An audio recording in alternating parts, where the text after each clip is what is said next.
هیڅ وخت په خپله شتمنۍ په خپله سرمایه او په خپل جایداد باندې غرور مه کوئ، ځکه الله رب العزت په قرآن عظیم شان کې فرمایي الم تر کیف فعل ربک بعاد. الله رب العزت په قرآن عظیم شان کې د عاد د قوم واقعه ذکر کوي. الله رب العزت عاد قوم ته ډېره شتمني ورکړې وه، قسمه قسم نعمتونه یې ورکړي وه، او د دوی وایي دا بدنونه هم ډېر غټ وه او ډېر اوږده اوږده عمرونه یې ورکړي وه، او قسمه قسم نعمتونه یې دوی ته په دنیا کې ورکړي وه. نو د وخت په تېرېدو سره د عاد قوم څخه په دغه نعمتونو باندې ناشکري شروع شوه، او په دغه نعمتونو باندې او په دغه شتمنۍ باندې غرور شروع شو، تکبر شروع شو. نو حتی بیا د عادیانو به ویلې چې په موږ باندې د هېڅ چا وس نه رسېږي، هېڅوک موږ ته زیان نشي رسوی، ځکه موږ ښه بدنونه هم لرو، اوږده عمرونه هم لرو، او ډېره شتمني هم لرو.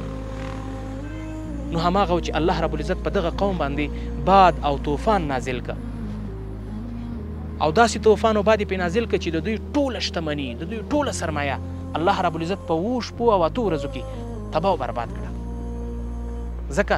وایي دا دنګ دنګ چې کله وایي دا طوفان به راواوړو، دوی دا دنګ دنګ خلک به داسې جګېده او په دا ځمکه به یې ویشته، دا دنګې دنګې ودانۍ به یې جګولې، په بل مخ به یې راړولې. نو هماغه و چې الله رب العزت دا قوم تباه او برباد کړه، ځکه چې د دې قوم نه په خپله سرمایه او په خپله شتمنۍ او د الله تعالی په نعمتونو باندې ترېنه غرور شوی و.